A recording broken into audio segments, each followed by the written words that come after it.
दोस्तों नमस्कार, आपका हमारे यूट्यूब चैनल में स्वागत करते हैं।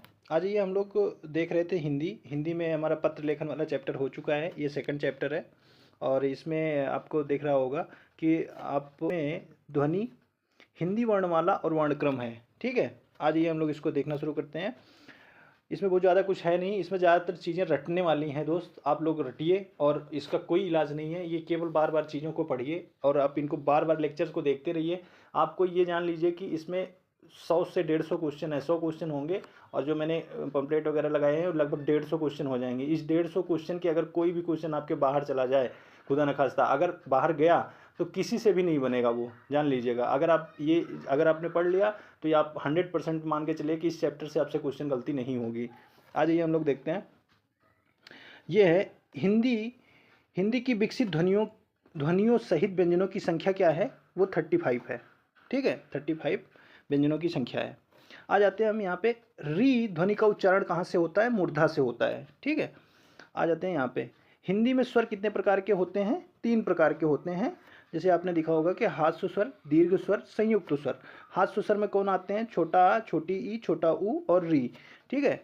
दीर्घ स्वर में कौन से आते हैं? बड़ा आ, बड़ी ई, बड़ा ऊ। ठीक है। और संयुक्त स्वर में कौन से आते हैं?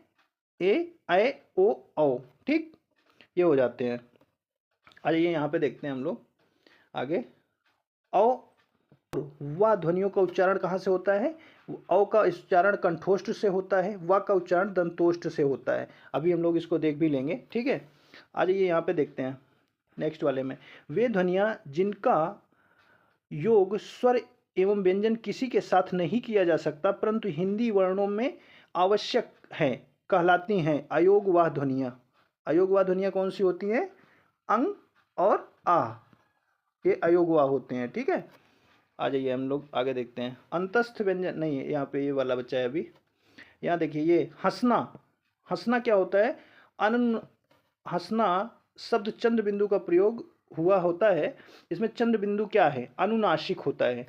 जैसे हंसना, चांद, सबके अपने अपने चांद होते हैं, ये तो आपको पता ही होगा। चांद जो चंद्र बिंदु अगर है तो अनुनासिक हो जाएगा वो। और अनुस्वार क्या होता है? अनुस्वार वो होता है, अनुस्वार जैसे अनुस्वार क्या होता है? अनुस्वार अंतस्थ व्यंजन क्या है? यार अलावा अंतस्थ व्यंजन होते हैं। ठीक है, आज व्यंजन के उच्चारण में जिह्वा तालु से नहीं टकराती है, वो है घा। ठीक, अब ये देखिए अनुनासिक क्या होता है? फिर से वापस से पूछा गया, चांद और सांस। ओष्ठ वर्ण क्या है? ओष्ठ, पा फा बा भा मा। आप जब इसका उच्चारण करेंगे तब भी आप पकड़ सकते हैं, पा फा बा भा मा। ठीक है, ये ओष्ठ से बोले जा रहे हैं।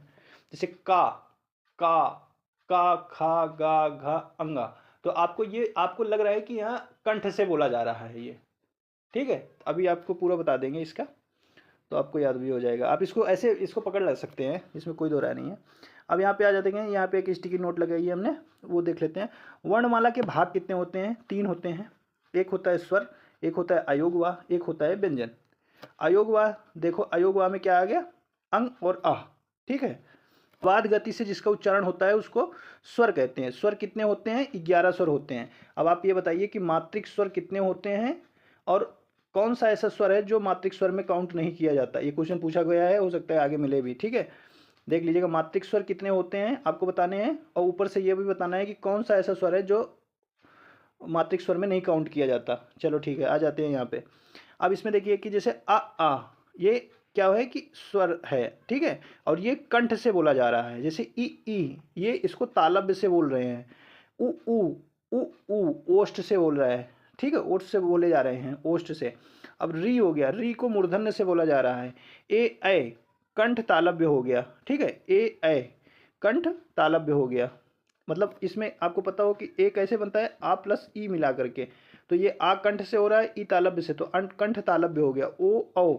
ओ यहाँ पे ओ है मान लीजिए। ठीक है, कंठ तालव्य, ये कंठोष्ठ से हो गया ओ। ठीक है, ए कंठ तालव्य। आ जाते हैं आगे। या त्रिमागिक स्वर भी होता है, इसको क्या होते हैं? जैसे ओम, ओम, ओम पढ़ा जाता है लेकिन लिखा जाता है ओइम।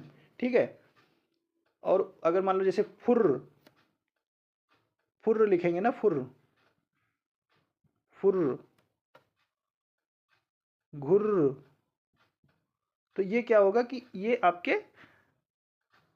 प्लुत स्वर हो जाएंगे। ठीक है, आ जाइए देखते हैं। ये है कि आपको बार बार पढ़ना पड़ेगा ये चीज़ें, बस आप इनको बार बार लेक्चर को देखिए। जैसे कंठ से उत्पन्न होने वाले वर्ण कौन से होते हैं? गा और घा। जैसे का, खा, गा, घा कंठ से बोले जा रहे हैं। मूर्धन्य देखो, डा टा वाला वर्ग जो होता है उसको मूर्धन्य से आते हैं। ठीक है, ये जब स्वरों के उच्चारण में ध्वनि मुख के साथ नासिका द्वार से भी निकलती है, उस अनुनासिकता को प्रकट करने के लिए प्रयोग किया जाता है चंद्रबिंदु। चंद्रबिंदु किसका होता है? अनुनासिक का। ठीक है, इस समूह में सभी स्वर दीर्घ हैं। आपको पता ही है, ई, ए, ओ, सब ये दीर्घ हैं। बड़ी ई, बड़ा ऊ भी आ जाएगा इसमें, वो भी दीर्घ होता है। अगर इस दिया नहीं हुआ लेकिन आ जाएगा। ठीक है, आ जाते हैं यहाँ पे। इस समूह के वर्णों का उच्चारण मूर्धा से होता है। ये हो गया सा। ठीक है, और री, टा, ठा ये सब मूर्धा से होते हैं, मूर्धा से। अभी आपने री को देखा ही है, मूर्धा से बोला जाता है। ठीक है, और ये वाला सा भी होता है। ठीक, चलो अब आगे आपको इसका ट्रिक भी बता देंगे। ठीक है, आज ये अनुस्वार, अनुस्वार का कार्य क्या होता है? पंचमाक्षर जो होते हैं वो अनुस्वार होते हैं। अच्छा, अनुस्वार जो पंचमाक्षर होते हैं वो अनुस्वार होते हैं। अयोगवा जो होते हैं अंग आ होते हैं। अयोगवा क्या होते हैं? अयोगवा जो होते हैं वो अंग और आ होते हैं, याद रखिएगा। जिन स्वरों के उच्चारण में हवा नाक से भी निकलती है उन्हें कहते हैं अनुनासिक कहते हैं। पार्श्विक ध्वनि क्या होती है? ला होती है। टा का उच्चारण कहाँ से होता है? मूर्धन्य से होता है। ठीक है, व्यंजन का विभाजन क्या है कि व्यंजन का विभाजन देखो यहाँ पे हो रहा है। पहले स्पर्श व्यंजन या वर्गीय व्यंजन में हो रहा है। पहला वाला जो वर्ग है व्यंजन का विभाजन, पहला वाला। ठीक है, इसमें क्या आता है? कंठ, मतलब का से लेकर के अंगा तक जो अक्षर आते हैं वो कंठ से नहीं बोले जाते हैं। ठीक है, और चा वर्ग, चा वर्ग मतलब चा वर्ग के सारे, चा, छा, जा, झा, इया। ठीक है, तो ये क्या होते हैं? ये तालव्य से होते हैं, तालव्य से। और उसके बाद अगर ये देखो कि इसमें कह रहा है कि टा वर्ग, टा वर्ग देखो ये मूर्धन्य से बोला जा रहा है। ता वर्ग दंत से बोला जा रहा है, मतलब ता, था, दा, धा, ना। ठीक है, पावर्ग, पावर्ग ओष्ठ से बोला जाता है। ओष्ठ से बोला जाता है, पा, फा, बा, भा, मा। ठीक है, आप इसको बोल करके भी पकड़ सकते हैं। आ जाते हैं इधर अंतस्थ व्यंजन। अंतस्थ व्यंजन क्या होते हैं? या, रा, ला, वा अंतस्थ व्यंजन होते हैं। इनको अर्ध स्वर भी बोला जाता है। और अगर इनको पूछा जाए कि या तालब्य से बोला जाता है, देख लो सामने लिखा भी है, या तालब्य से बोला जाता है, रा मूर्धन्य से बोला जाता है, ला दंत से बोला जाता है, वा दंतोष्ठ से बोला जाता है। वा अभी पूछा हुआ था, वा दंतोष्ठ से पूछा जाता है। ठीक है, और इसमें आ जाइए ऊष्म व्यंजन क्या होते हैं? सा, खा, शा, हा। ठीक है, ये होते हैं ऊष्म व्यंजन। अब आप इनको देख सकते हैं कि ऊष्म व्यंजन क्या है? सा, खा, शा, हा। अब ये क्या कहाँ से बोले जाते हैं? ये वाला सा तालव्य सा होता है। ये जो ऐसे वाला सा होता है इसको मूर्धन्य सा बोलते हैं। ये वाला से को दंत सा बोलते हैं, ये वाले सा को तालव्य सा बोलते हैं। ठीक है, अब अगर आप इनको नहीं याद कर पा रहे हैं तो इसको ये एक काम कर सकते हैं। आइए मैं आपको बताता हूँ। जैसे आप देखिए कि तालव्य से ए भी आ रहा है, या भी और सा भी, तो इसको ऐसे याद कर सकते हैं। यश, यश को क्या हुआ? तालव्य से बोलते हैं। ठीक है, तालव्य से बोलते हैं। अगर जैसे आपको ये और तो रख, रख को किससे बोलते हैं? मूर्धन्य से बोलते हैं। आप ऐसे इसको याद कर सकते हैं। लस, लस को जो है किससे बोलते हैं? ये आपको दंत से बोलते हैं। ठीक है, आप इतना याद कर लीजिए, ऐसे करके याद बना लीजिएगा। यस, रख, लस, ये आपके ऐसे बोले जाते हैं। ठीक है, दंत से, ये तास, ये तालव्य से, ये मूर्धन्य से। याद करने का तरीका है, आप याद कर सकते हैं। वा को दंतोष से, हा को कंठ से। ठीक है, आ जाइए आगे हम लोग देखते हैं। चा, छा, जा, झा, इया का उच्चारण तालु से होता है, तालव्य से होता है। ठीक है, और इसमें अभी एक व्यंजन भी आगे भी है, चलो इनको देख लेंगे। देखो ये प्रत्येक वर्ग का पहला दूसरा और चौथा वर्ग महाप्राण होता है। ठीक है, आगे इनको भी देख लेंगे। अभी उच्चारण की दृष्टि से संबल क्या है? संपृक्त ध्वनि होती है। संबल जो होती है वो संपृक्त ध्वनि होती है। ठीक है, संबल याद रखिएगा। हिंदी भाषा का हास्य स्वरों की संख्या क्या है? 4 है। हास्य स्वर वो होते हैं कि जो छोटे वाले स्वर होते हैं, मतलब इसमें क्या क्या आएगा? छोटा आ, छोटी ई, छोटा ऊ और री, ये होते हैं हास्य स्वर। ठीक है, लीप चिन्हों को क्रमबद्ध समूह को कहा जाता है, वर्णमाला कहा जाता है। ठीक है, ऐसी ध्वनियाँ अंग और आह ये देखो ये दिया हुआ है। अंक और आ ऐसी दो मात्राएं हैं जिनका प्रयोग तो किया जाता है किंतु उनका समावेश स्वर में नहीं किया जा सकता है। ठीक है, इनको स्वर नहीं माना जाता है अंक और आ को। ठीक है, आ जाते हैं यहाँ पे। स्वर तंत्रियों के आधार पर व्यंजनों की कितने वर्गों में बांटा गया है? 2 वर्गों में बांटा गया है। आ जाइए हम यहाँ इसको यहाँ भी देख लेते हैं।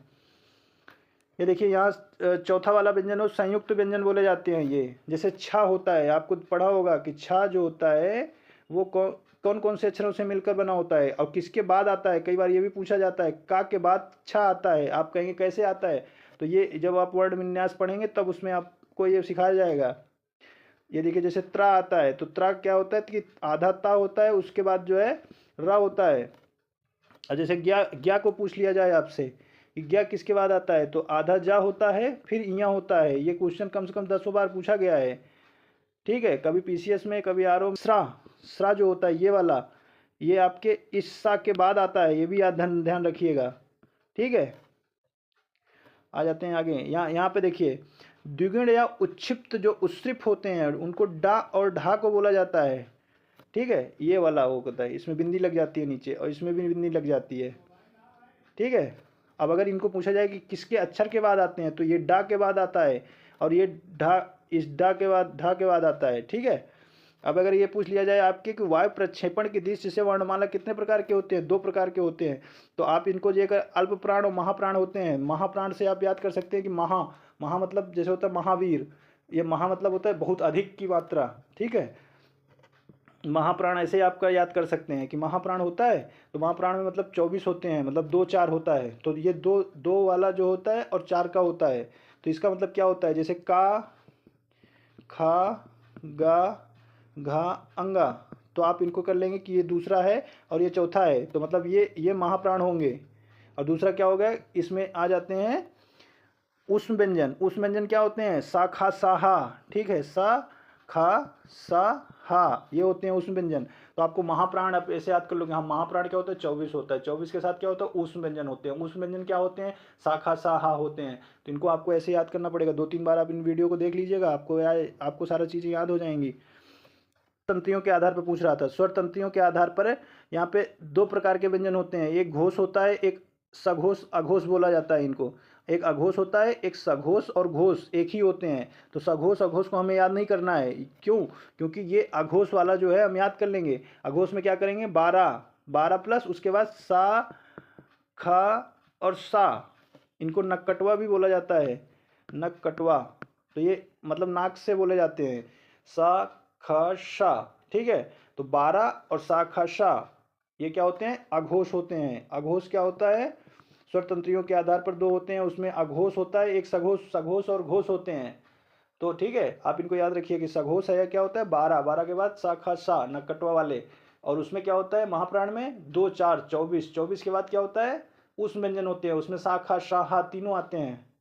ठीक है, आ जाते हैं आगे। देखिए स्वर तंत्रियों के आधार पर 2 भागों में बांटा गया है, यही वाला था, ये पूछा था इन्होंने। ठीक है, ये कई बार ये भी पूछ लेते हैं कितने प्रकार के होते हैं, तो इनको याद जरूर रखिएगा।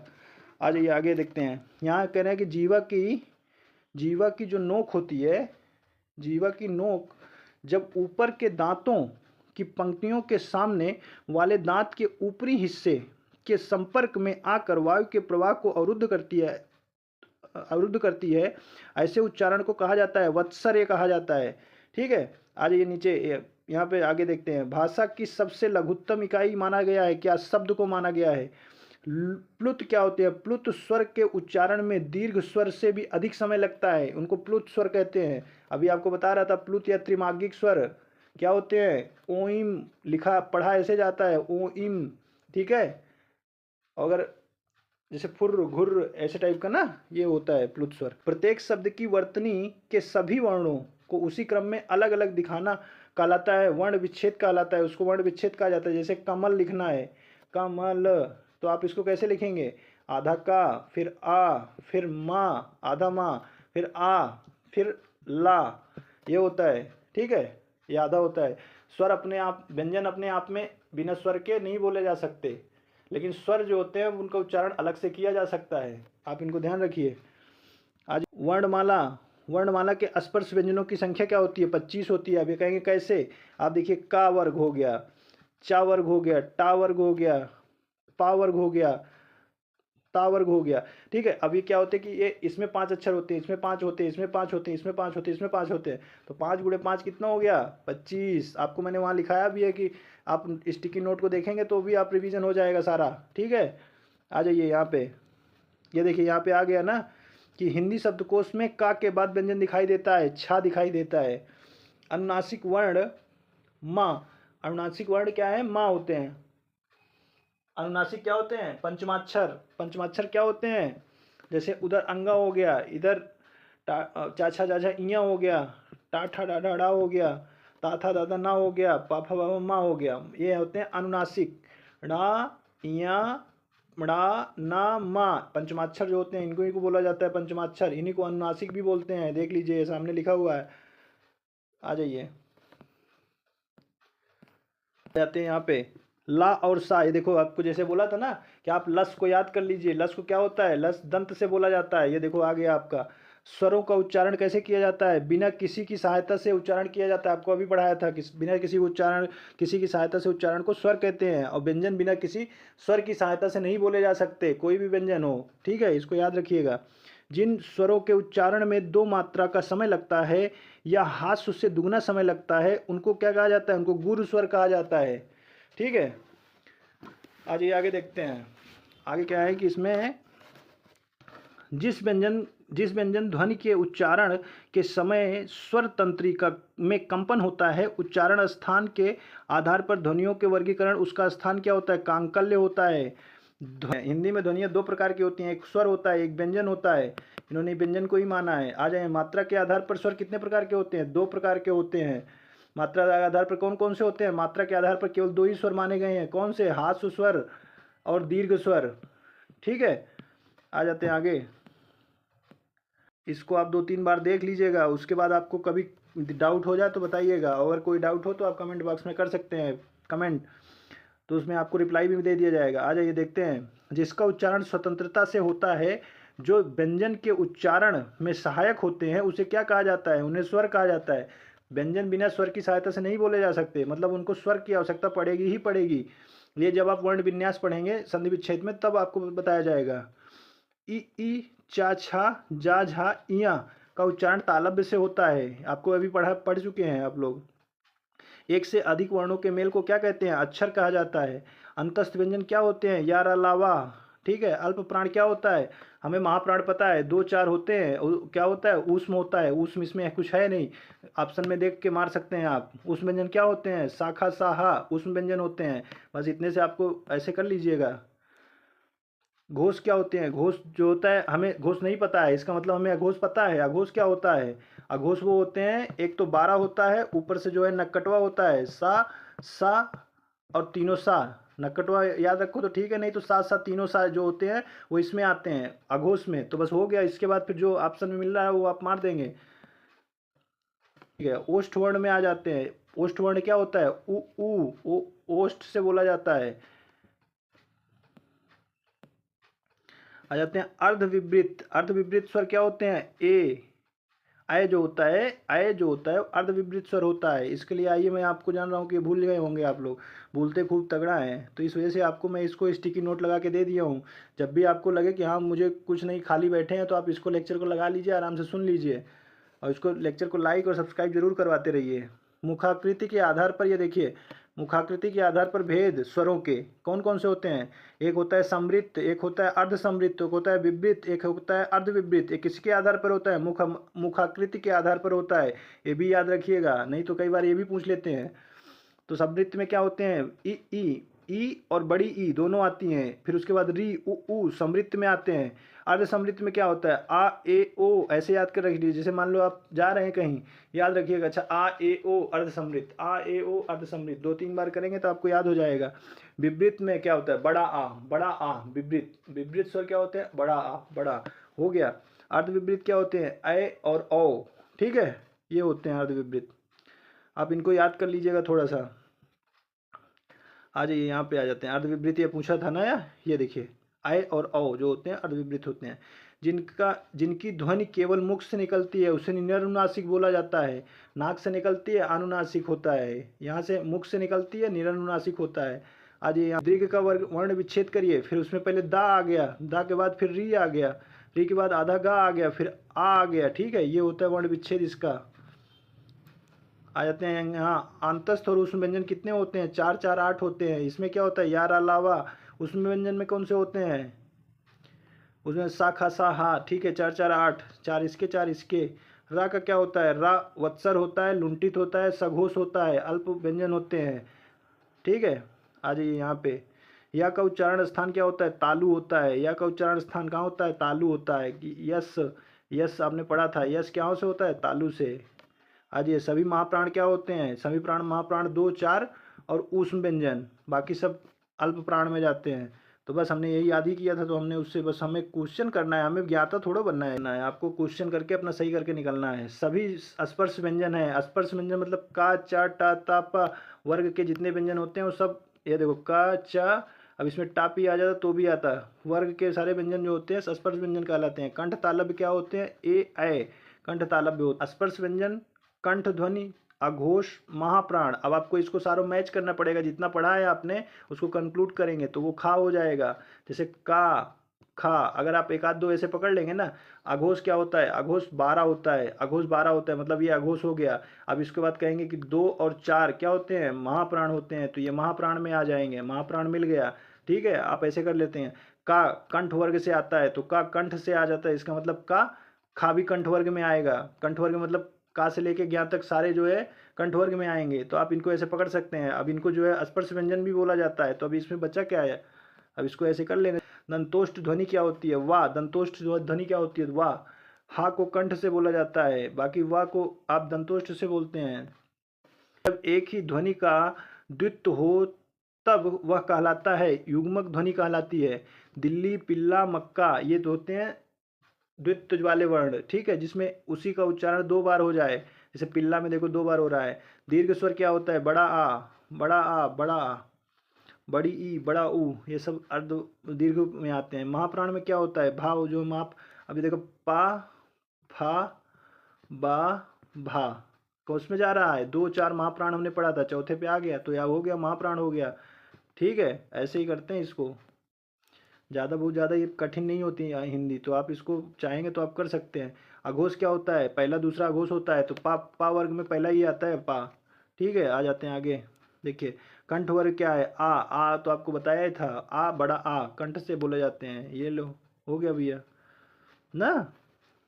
पा फा बा भा मा पूरा पूछ लिया, किससे बोला जाता है, पा फा बा भा मा। देखो ऐसे बोल करके देखोगे तो आपको लगेगा कि पहले ओंठ दब रहा है तभी आवाज़ निकल रही है, इसका मतलब ये ओंठ से होते हैं। 2 व्यंजन जब एक साथ मिलते हैं तो कहलाते हैं संयुक्त व्यंजन कहे जाते हैं वो। ठीक है, वर्ण तालिका के अनुसार हास्य और दीर्घ प्लुत होते हैं, स्वर होते हैं। ठीक है, हास्य दीर्घ प्लुत स्वर होते हैं, अभी बताया था आपको। ठीक है, हास्य दीर्घ प्लुत और संयुक्त ये सब स्वर होते हैं। सघोष क्या होता है, सघोष आपको पता है, अघोष आपको पता है, 12 और नक्कटवा। ठीक है, तो आप इतना याद रखिए, उसके बाद अब जो बचेगा वो आप मार दीजिएगा। ऊष्म व्यंजन क्या होते हैं, शाखा साहा।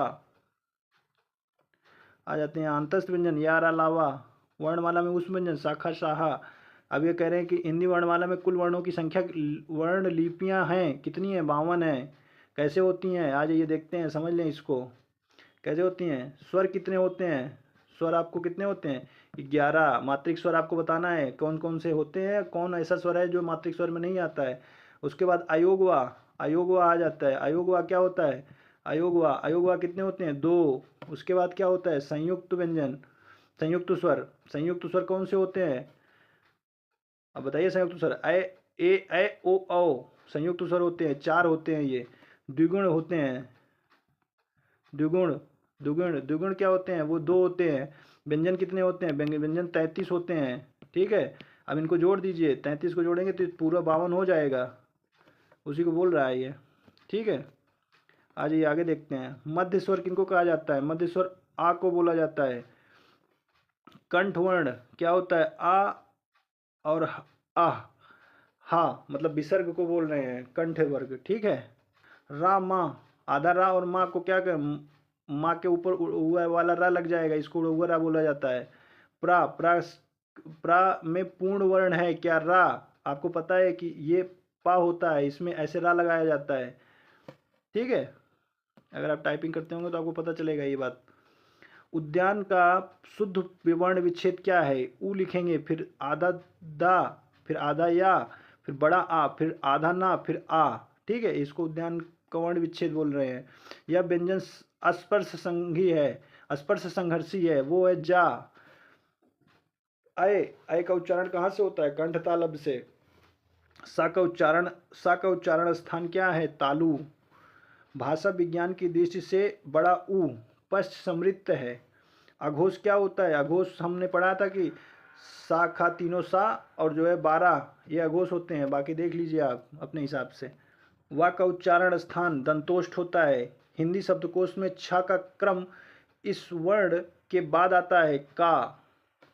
हिंदी वर्णमाला में व्यंजनों की संख्या 33 होती है, अभी बताया था व्यंजन कितने हैं। आ जाते हैं यहाँ पे। वा व्यंजन किससे होता है? अंतस्थ से व्यंजन होते हैं। या रा लावा। ज्ञा, ज्ञा किससे बनता है? जा, आधा जा और यहाँ से पहले ही बता चुका हूँ। व्यंजन संघर्षी क्या है? हा, व्यंजन संघर्षी। आ जाते हैं इधर। इस वर्ण का उच्चारण कंठ और तालु से होता है। अय, अय का उच्चारण कंठ और तालु से होता है। मैं सब बता चुका हूँ भाई, आप जाकर के स्टिकी नोट पढ़ लेंगे तो आपको मिल जाएगा ये। आ जाते हैं यहाँ पे। देखिए, संयुक्त स्वर कौन से होते हैं ये भी बता चुका हूँ। ए, ऐ, ओ, औ। महाप्राण क्या होता है? 2 4 और ऊष्म व्यंजन तो कौन से होते हैं? घा। दो घा किस वर्ड में आता है? चौथे पे। तो हो गया, 2 4 ही ऊष्म महाप्राण होते हैं। व्यंजन पार्श्विक होता है। ला, ला पार्श्विक व्यंजन है, आपको इतना पता होगा, मैंने उसमें दे दिया और स्टिकी नोट में लिखा हुआ है, आप जाके देख लीजिएगा। वर्ण घोष कौन से हैं? गा। अघोष, अघोष 1 और 2 होते हैं और तीनों सा होता है, उसके बाद जो बच्चे सब सघोष, सघोष या घोष बोला जाता है उनको। ठीक है, तो आप इतना याद रखिए। अब ये हमारा यहाँ तक हो चुका है वर्ण वाला। अब ये संधि वाला हम कल देखेंगे और एक दिन छोड़ करके एक लेक्चर बनाते हैं। तो आप लोगों के लिए ये इस वजह से बनाते हैं कि थोड़ा हमें भी टाइम मिल जाता है, इस पर काम करना पड़ता है। तो अगर हम इतना काम कर रहे हैं आपके लिए तो आपका इतना फर्ज होता है कि आप इसको ज़्यादा से ज़्यादा लोगों तक शेयर करिए, लाइक करिए और सब्सक्राइब करिए चैनल को। मिलते हैं। और अगर आप किसी कोई PDF चाहिए तो आप एक काम करिए, जो डिस्क्रिप्शन लिंक में लगा दिया गया है टेलीग्राम चैनल का, उसमें जा करके आप ज्वाइन करके इसकी हूबहू PDF वहाँ से ले सकते हैं। मैं डेली अपडेट कर देता हूँ सुबह। ठीक है, चलो ठीक है, मिलते हैं नेक्स्ट क्लास में। बहुत बहुत धन्यवाद आपका हमसे जुड़ने के लिए।